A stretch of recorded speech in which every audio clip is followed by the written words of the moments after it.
राज्यातील हवामानात सातत्याने बदल होत आहेत. कडाक्याच्या थंडीनंतर आता किमान तापमानामध्ये वाढ नोंदवली जात असून राज्यातील सर्वच प्रमुख शहरांमधील किमान तापमानात 2 ते 3 अंशांनी वाढ झाल्याचं पाहायला मिळतंय. त्यामुळे थंडीचा कडाका काहीसा कमी झाला आहे. तसेच राज्याच्या काही भागांमध्ये काहीसं ढगाळ हवामान देखील पाहायला मिळत आहे. राज्यात 24, 25 आणि 26 डिसेंबर रोजी काही ठिकाणी तुरळक पावसाची शक्यता देखील हवामान विभागाने वर्तवली आहे. पाहुयात 22 डिसेंबर रोजी राज्यातील हवामान कसं असेल.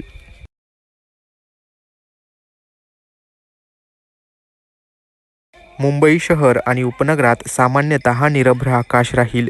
तर मुंबईतील कमाल तापमान 32 अंश सेल्सिअस तर किमान तापमान 19 अंश सेल्सिअस एवढं राहणार आहे.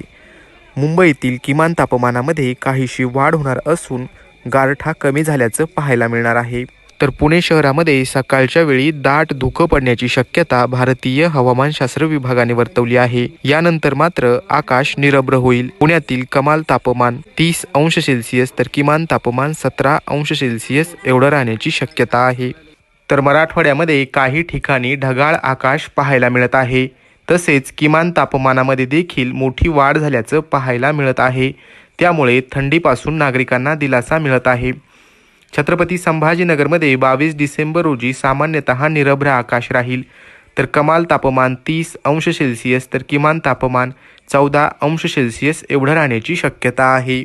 उत्तर महाराष्ट्रातील प्रमुख शहर असलेल्या नाशिकमध्ये सामान्यतः निरभ्र आकाश राहील. तर कमाल तापमान 29 अंश सेल्सिअस तर किमान तापमान 13 अंश सेल्सिअस एवढं राहण्याची शक्यता आहे.